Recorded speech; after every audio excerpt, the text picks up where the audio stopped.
Boa noite, queridos amigos. Estão todos bem?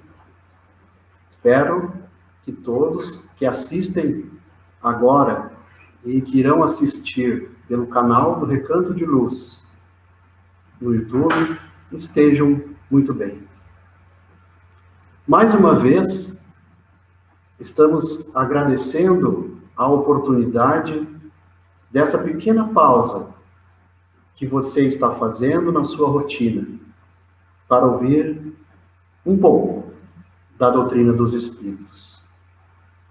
Nesse momento de incertezas, nada melhor que uma reflexão a respeito do nosso comportamento perante as dificuldades. Pedimos agora, onde quer que você esteja, relaxe seu corpo, o seu espírito.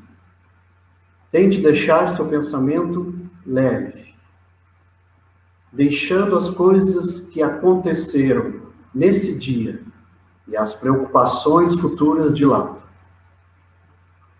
Sentir no coração o amor divino, a paz, e deixar que nossos irmãos do mundo espiritual derramem sobre nós o fluido energético da saúde, protegendo nossa matéria da entrada de energias negativas.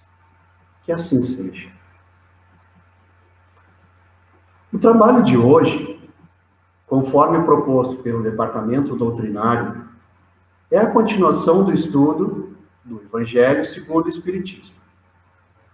E estamos hoje iniciando o capítulo 2, que tem como tema, Meu reino não é deste mundo. Frase dita por Jesus, conforme registrado na Bíblia, no Evangelho de João, no capítulo 18. Jesus Cristo passou por um julgamento no Sinédrio, local destinado ao tribunal dos antigos judeus. Depois, eles o enviaram para o pretório, residência dos governadores das províncias durante o Império Romano.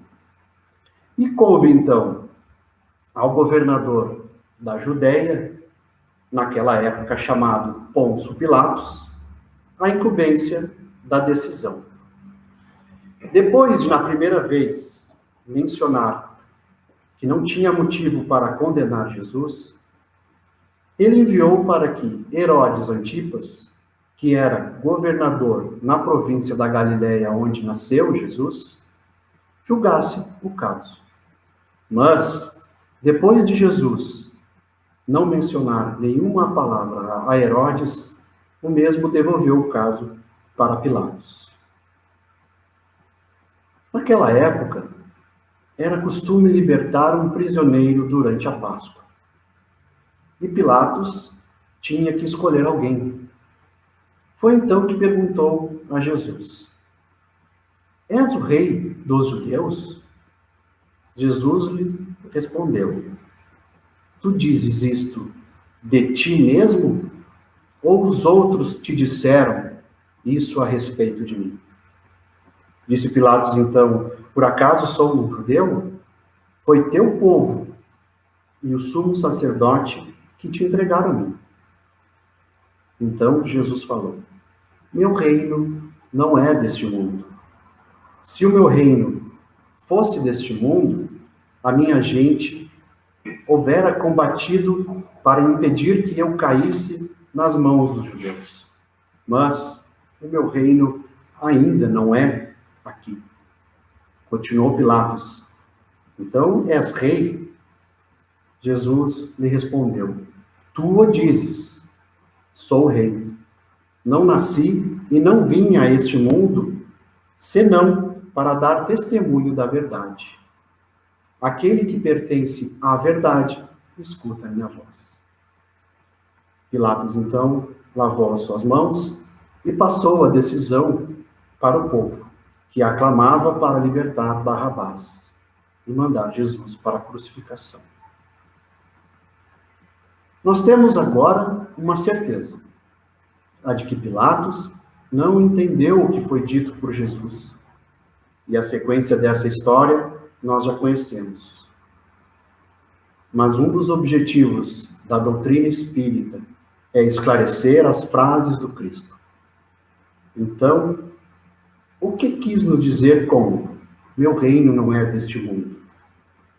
Jesus veio ao mundo para ser rei, criar um reinado, como ainda existe em alguns lugares nos dias de hoje no mundo? No início desse capítulo do Evangelho, Allan Kardec registra 2 pontos importantes que iremos tratar nessa exposição. O primeiro deles refere-se à vida futura, e o segundo, à realeza de Jesus. E no fim do capítulo, brilhantemente, Kardec registra uma mensagem em que um espírito que, quando encarnado, era uma rainha na França, para comparar a verdadeira realeza de Jesus, que, como um simples carpinteiro que foi, não veio para ter uma realeza humana, e sim uma realeza espiritual. Para isso, convido a todos para prestigiarem a próxima exposição da nossa amiga Mabel Santos, que irá explanar sobre o restante desse capítulo, fazendo um fechamento do assunto. Nós precisamos, nesse momento, para entender esse capítulo, deixar de lado nossos padrões, que até aqui conhecemos. É necessário um esforço para entender o significado das palavras de Jesus ditas a Pilatos. Nós já estamos há quase 2000 anos depois desse fato.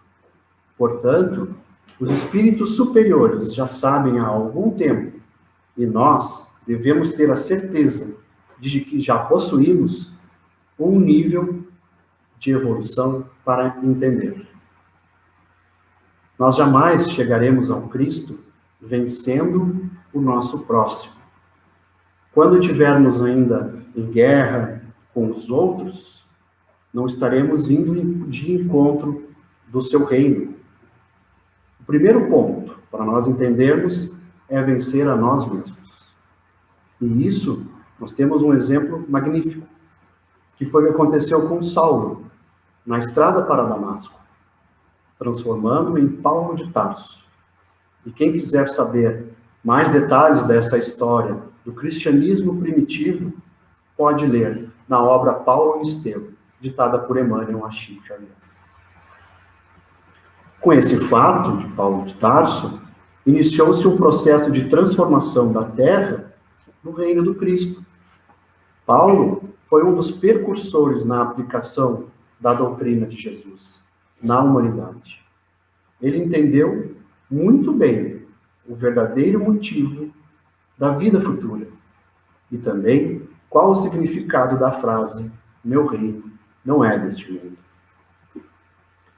E entrando agora nos 3 primeiros itens desse capítulo, onde Allan Kardec relata sobre as palavras de Jesus. A frase dita pelo Cristo refere-se diretamente ao mundo espiritual, o destino inevitável de todos nós. E a vida futura foi o termo utilizado por Kardec. Essa vida deveria ser a principal preocupação do homem aqui na Terra. Tudo o que Jesus falou e está registrado se refere ao futuro da nossa vida. Não estamos dizendo da vida atual, que costumamos chamar, dentro da doutrina espírita, de existência, para diferenciar realmente da única vida que existe, a espiritual.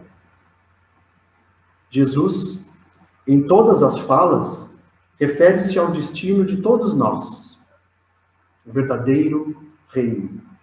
E a palavra reino foi utilizada devido ao contexto histórico naquela época, porque a monarquia era o sistema de governo.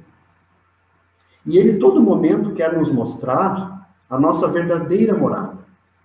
Portanto, acreditar sem dúvidas na existência no mundo dos espíritos algo ainda difícil para muitos de nós.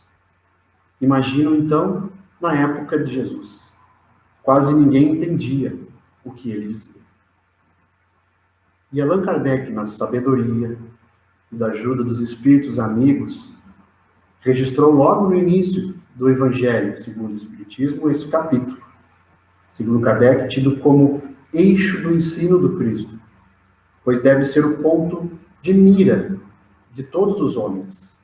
Só ele justifica as anomalias da vida terrena e mostra de acordo com a justiça de Deus. Uma dificuldade ainda existente é a interpretação literal das frases de Jesus Cristo. E por que ele falava por parábolas, então? Uma linguagem incompreensível, cheia de enigmas, podendo ser interpretadas de várias maneiras. E mergulhando um pouquinho na história, filósofos gregos já utilizavam os termos através de parábolas. Na cultura hebraica, era costume ensinar através de metáforas e símbolos, principalmente para a compreender de forma mais profunda termos complexos como, por exemplo, quando era tratado algum assunto referente à criação dos seres humanos e ao relacionamento de Deus com as suas criaturas. Nós não podemos cometer algo que se chama anacronismo, ou seja, interpretar termos, frases ditas há muito tempo atrás, com valores, com conhecimentos dos dias de hoje. Reinados, naquela época, era comum. Era o principal sistema político da época. Por isso, Jesus manteve a palavra reino na sua resposta a Pilatos. Jesus foi condenado pelos judeus, que não tinham a percepção completa da existência de uma vida futura. Acreditavam, e ainda acreditam, sim, na existência de um Deus único, em anjos, seres privilegiados da criação, e tinham a certeza da vinda de um Messias, que traria junto uma era de paz. Até então, conceitos semelhantes ao Espiritismo. Contudo, não sabiam que os homens um dia podem se tornar anjos e partilhar da felicidade desses. Para os judeus, seguir as leis de Deus era recompensada com bens materiais, com vitórias sobre seus inimigos. Eles acreditavam que as calamidades públicas eram castigos divinos. Mas, segundo Kardec, Moisés não poderia revelar mais detalhes ao povo que ainda estava atrasado moralmente, que ainda precisava ser tocado pelas coisas deste mundo material. Aí, na sequência, Jesus revelou a existência de um novo mundo, um mundo onde a justiça de Deus segue seu curso. E é nesse mundo que ele promete aos que seguem seus mandamentos e que os bons acharão a sua recompensa. O reino que encontramos quando deixamos a terra. Mas os judeus não acreditaram que Jesus poderia ser o Messias prometido para eles. Foi então que o julgaram e o crucificaram. E Jesus não poderia ser rei como eles entendiam. No livro A Caminho da Luz, no capítulo 7, Emmanuel descreve a Chico detalhes da incompreensão do judaísmo perante a encarnação de Jesus. Eles aguardavam um soberano, chegando em um carro magnífico, junto com anjos vindos dos céus, e deveria humilhar todos os reis do mundo, conferindo ao povo de Israel o poder de governar todos os povos do planeta Terra. Mas o Cristo veio ao mundo ao meio dos humildes. Preferia passar suas mensagens de fraternidade e amor, não em templos, mas na beira do mar da Galileia, para os simples. E os judeus, saturados de orgulho, não entenderam que a salvação prometida tinha que iniciar primeiro em cada um de nós. Jesus não achou conveniente expor tudo sobre a vida futura naquele momento, devido ao nível de ignorância, de falta de conhecimento do povo. E limitou-se somente a informar da existência do mundo espiritual e apresentar esse mundo novo como uma lei da natureza. Todo cristão que acredita em Cristo necessariamente crê na sequência da vida, uma vida após o desencarne, após a morte do corpo físico. Porém, essa ideia ainda é vaga. Temos dúvidas a respeito e muitas incertezas. Mas, como diziam em um programa de humor, seus problemas acabaram. Longe, muito longe de comparar a doutrina espírita com o produto tabajara. Mas, sim, falando sério, o espiritismo veio ao seu tempo para completar nesse ponto e em vários outros o ensinamento do Cristo. E quando falamos ao seu tempo, queremos dizer que desde meados do século XIX já tínhamos maturidade suficiente para entender as mensagens. Com o advento do Espiritismo, a vida futura deixa de ser algo hipotético e passa a ser uma realidade material. E utilizando palavras de Allan Kardec, a vida futura é tão bem colocada pelos espíritos, utilizando uma forma racional, independentemente da situação das pessoas que lá estão, como espíritos bons ou ignorantes, que cada um de nós encarnados reconhecemos e declaramos nós mesmos que não pode ser de outra forma. Assim sendo, fica evidente a verdadeira justiça divina. Bom, espero que até aqui todos que estão me assistindo tenham compreendido qual o reino que Jesus estava dizendo. E que Jesus não era o rei que eles estavam esperando que ele fosse. Mas, contudo, temos uma questão. Jesus não teria a sua realeza? Vejamos a origem da palavra rei. Ela deriva do latim rex, que veio do indo-europeu, reg, que significa mover-se em linha reta, dirigir, guiar, comandar. No mundo animal, nós temos exemplos do leão, do tubarão branco, e lá, na época dos dinossauros, o Tiranossauro Rex. E na humanidade, nós tivemos, ainda temos, vários reis, monarcas, aqueles que deteram o poder soberano sobre o reino. Mas esses reis implicaram o exercício do poder temporariamente, escolhidos numa sequência hereditária de uma dinastia reinante. O exemplo mais claro de hoje é o caso do Reino Unido, com a diferença de que hoje é uma monarquia parlamentarista. A chefe de Estado é a rainha e o chefe de governo é o primeiro-ministro. Mas nem sempre o título de rei é dessa forma. Quando temos uma pessoa que, pela sua genialidade, ascende um grau superior de ideias, ou que domina totalmente uma habilidade ou algum tema durante um período, que fica registrado na história e influi sobre o progresso da humanidade.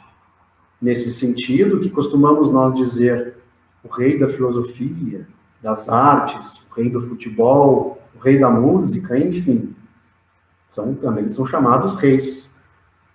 Esse tipo de realeza, dizemos que é oriunda do mérito pessoal, enquanto que, mediante uma sequência, dentro de uma família real, por exemplo, nós chamamos de realeza humana, uma realeza material.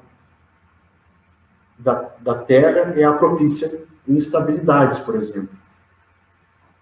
A realeza moral ou espiritual, que é outro tipo de realeza, é conquistada pela meritocracia, pelo aquilo que a pessoa faz.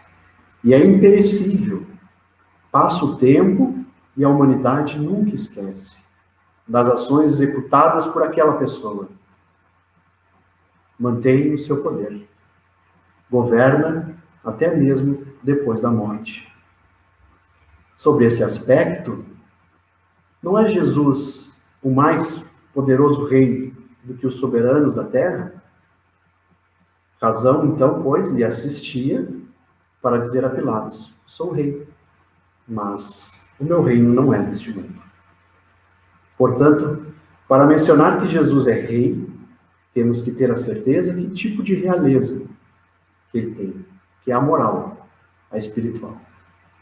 Jesus é o governador do verdadeiro mundo. Nós estamos passando por um momento desafiante, fazendo com que necessitamos mudar alguns hábitos. Comentamos em outra oportunidade sobre o fato de que nas dificuldades nós podemos aprender e evoluir moralmente. Também lembramos da transição do planeta, que já se iniciou, a mudança para um nível acima da escala evolutiva, de provas, expiações para a regeneração. E hoje, reforçamos que o reino de Deus é o mundo espiritual. É a nossa vida futura. E em que situação queremos estar quando atravessarmos essa porta para a espiritualidade? Em duas frases de Jesus, que representam a sua realeza espiritual, deixando claro o objetivo do seu reinado, que é convocar todos nós para que um dia sejamos um só rebanho e um único pastor. Que são as frases: primeiro, amar a Deus sobre todas as coisas, de todo o nosso coração. E a segunda, amar o próximo como a nós mesmos. A demonstração de Jesus como rei moral também foi demonstrada no seu maior momento de sofrimento, dizendo para Deus perdoar, pois não sabiam o que estavam fazendo com ele naquele momento. E apesar de algumas pessoas acreditarem na volta de Jesus, nós alimentamos e afirmamos que ele jamais partiu. Ele está sempre junto de nós. Quando Jesus diz: quando houver 2 ou mais reunidos em meu nome, eu ali estarei. E demonstra, então, que ele nunca nos deixou. E a doutrina espírita é o consolador prometido por Jesus.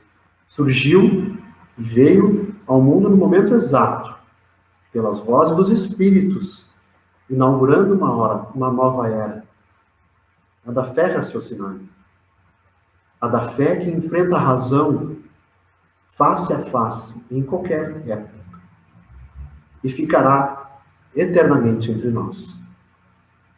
No dia de hoje, exatamente hoje, nós, voluntários do Recanto de Luz, estamos exatamente há 100 dias consecutivos realizando o Evangelho no lar. Conforme ilustrou muito bem nosso amigo Luiz Paulo na sua última exposição, e aconselho a todos a entrar nesse canal para assisti-la, o que acontece quando estamos praticando os ensinamentos do nosso Mestre Jesus. Na obra Luz no Lar, Emmanuel destaca a importância dessa prática, afirmando que o culto do Evangelho no lar não é uma inovação, não é algo novo, é sim uma necessidade para que os ensinamentos de Jesus vibrem entre as 4 paredes dos nossos lares. Portanto, agradecemos aqui a atenção de todos que estão ao vivo e também aqueles que irão ganhar um tempo assistindo depois. Em prece, rogamos mais uma vez que a bondade infinita de Deus seja emanada a todos os lares do nosso planeta. Que nesse momento uma luz de paz invada cada um de nós, criando uma proteção contra toda energia negativa. Agradecendo sempre a equipe de mentores espirituais que auxiliam no estudo e na divulgação da doutrina dos Espíritos. Que assim seja, e uma boa noite a todos.